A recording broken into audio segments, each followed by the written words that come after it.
So what's up, guys? This video is going to be, I would guess, an unboxing, even though I've already taken it out of the box, of the lowering kit for my truck. It's a 2021 Colorado. It's a Beltec 3-inch in the front, 4-inch in the fore drop. The part number, that's the part number. So I'm going to go over what you get individually. Everything comes separately. So these are the two rear shocks. There's two of these boxes, but the other one's on the floor, just because there's no need to show both of them when they're the same.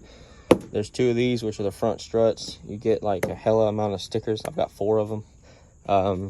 Comes with brand new U-bolts for the rear axle. Comes with a new bottom plate for the U-bolts. Comes with 2 new shackles. This is the 2 axle carrier pieces for the flip kit. These are the 2 bump stops for the rear, and then this is all the hardware for the rear. Now, this is also the flip kit part number if you need it. These are the shocks. Those are the part numbers, and then that's the part number for the strut. So there is some things that I need to go over right now while I've got all this out. So their instructions are very dry. They don't give you specific tools that you're going to need. They don't tell you exactly what you're going to need.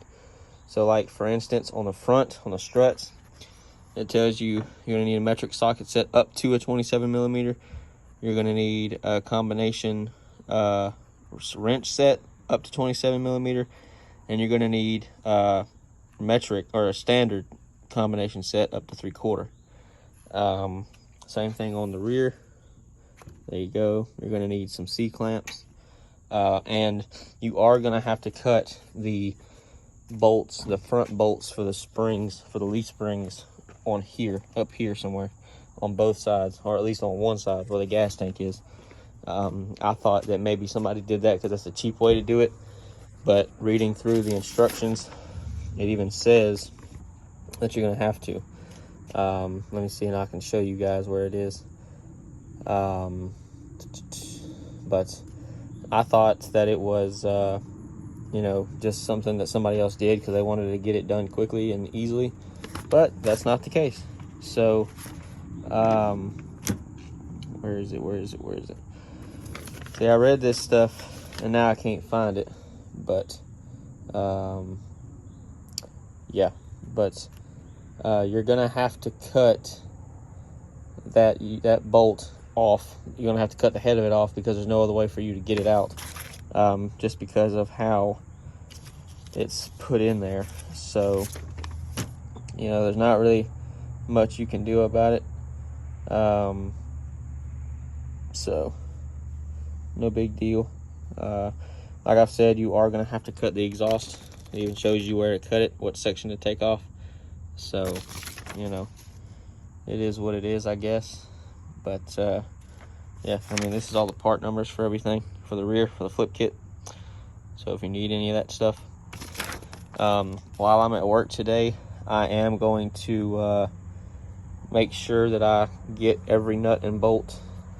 I'm even gonna take all this stuff to work just so I know I grab the right stuff. It probably is still the same size as everything underneath the truck, but I don't know that for a fact. I've already got all the all the sizes for the wrenches and everything you need for the front. I've already got that written down on my notepad on my phone, so I will definitely show you guys that tomorrow. I'll show you everything you need when I put it on. I'm not going to show you how to put it on, just because I don't have the time for that, and I don't have a way to hold my phone up, and I want to get it done kind of quickly. So, but when you open the box, there's going to be these little teeny staples that hold the box closed, because there is a lot of weight, and it is going to be kind of heavy on one side, just because the flip kit is off to one side. So be ready for that. It weighs about 60 pounds. Out the door, it was like $702 or something like that. The original price for it, I think, was like $690 something, but then it was lowered to $620 something. So with taxes and shipping and everything, it was $702. So, and it got here today. I ordered it about 2 weeks ago, I think, right about. So, but this is everything you get.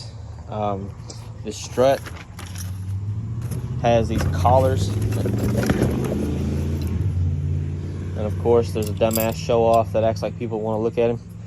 Anyway, there's these collars that I was talking about. If you want your strut to be the lowest that it can be, you need to remove all of these. Don't use any of them.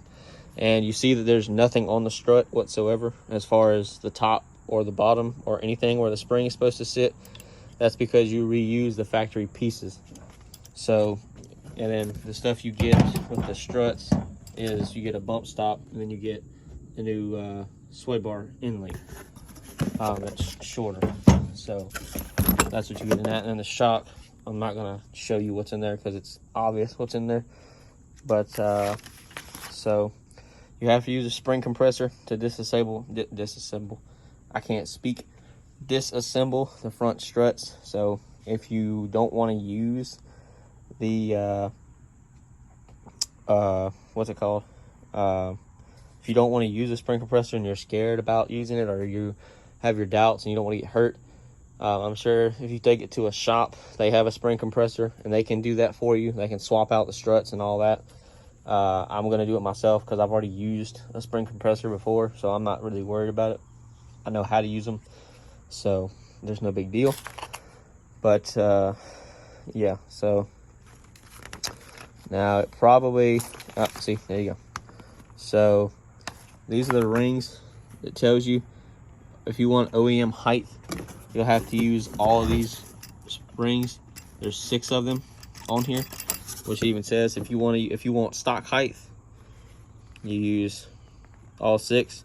They're 1/2 inch increments on each one of those little spacers. So there you go. If you want to go all the way low, you don't use any of them, like I said, which I already knew that. But, and then see, there's everything that it tells you. This is how it needs to be assembled. So this piece,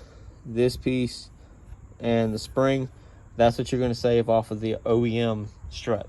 Everything else you can leave alone. You're going to leave it, I'm going to put it in a building so that way if something happens to these, I can switch it back with no big deal. The only thing that I'll have to cut, like I've said, is the exhaust and that bolt. Other than that, that's it. I will go into detail about how difficult it will be because I don't know. So just get ready for that. You're also going to have to cut the bump stop, I think. Let me make sure, or let me check, just to make sure that we're all on the same page. See, there you go, bump stop. You have to remove the bump stop by cutting it. You have to use an abrasive cutting tool. Be careful not to damage any surrounding pieces of metal. And they look like they're fairly easy to cut off. Just be very, very slow and steady with doing it because you don't want to all of a sudden have the blade kick back and hit a brake line or the ABS line or something like that. And then you have to replace that shit. So I don't necessarily need the instructions. I already know how to install it. It's not that big a deal. It's kind of self-explanatory. So, but like I've said, I don't like when I watch videos on installing a kit and I don't get the tool sizes that I need, like socket sizes, wrench sizes, blah, blah, blah. The only special tool that you'll need is the strut compressor or spring compressor for the front. That's really it. You'll need a jack stands. And I'm going to do it in my driveway to prove that you don't really need a lift to do this. So, but yeah, and I got, like I said, I got like 4 stickers. I got one that's kind of mountain on it, which is strange. And then I got the other ones that say Beltec. I might just put this one on my window in the corner just because it's got a mountain on it and the rest don't. Like these are, I guess, they're newer ones. I don't know, but whatever. So, but yeah, there you go. I mean, there's a part number for this bottom plate. There's a part number for the shackle. There's the part number for this, whatever the hell it is. And see, these are angled, so they're gonna have to go a certain way. So pay attention to that, but I'm sure the instructions say something about it.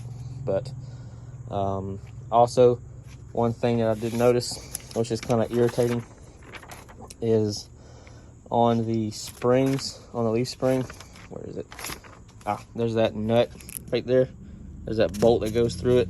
You have to take that and flip it around. It doesn't tell you what fucking size it is.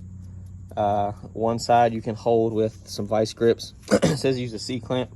I don't have a C-clamp that big, so we're gonna have to figure out some way to close that and keep it tight. Yeah, so there you guys go. I'm sorry if I kind of sound half awake, because I kind of am, because I literally woke up when this got here just to do this video so I could get it out of the way. So, yeah, so there's everything you get in a kit. Obviously it comes in this big ass box. I've showed you the part numbers for everything, so if you for some reason have to buy something separately because something goes wrong, like say one of your shocks leaks for some reason, or your strut, or you for some reason damage one of the U-bolts for whatever reason, like I said, or something is not in the kit, you can go ahead and order it separately, so that way you'll have it. But that's all I got for you guys today. Well, excuse me. So the next video will be me somewhat installing it and going over some things, and then or it'll probably just be me already having the kit installed, and I'll just go over what tools you're going to need for which side, because I already have it separated for the front by itself as far as all the tools you need, and I will explain what goes where and what size is what size, so that way there's no confusion, there's no issues. It'll be cut and dry. You can't fuck it up unless you just don't pay attention. I'll do the same thing with the rear. I'll say the OEM U-bolt nuts are this size, the OEM leaf spring bolts are this size, that little pin that holds the leaf springs together, that's this size, stuff like that. So there you go. Hope you guys enjoy. I hope it helps. I hope it's informative. My next video will try to be. So other than that, that's all I got, and I'll see you guys tomorrow.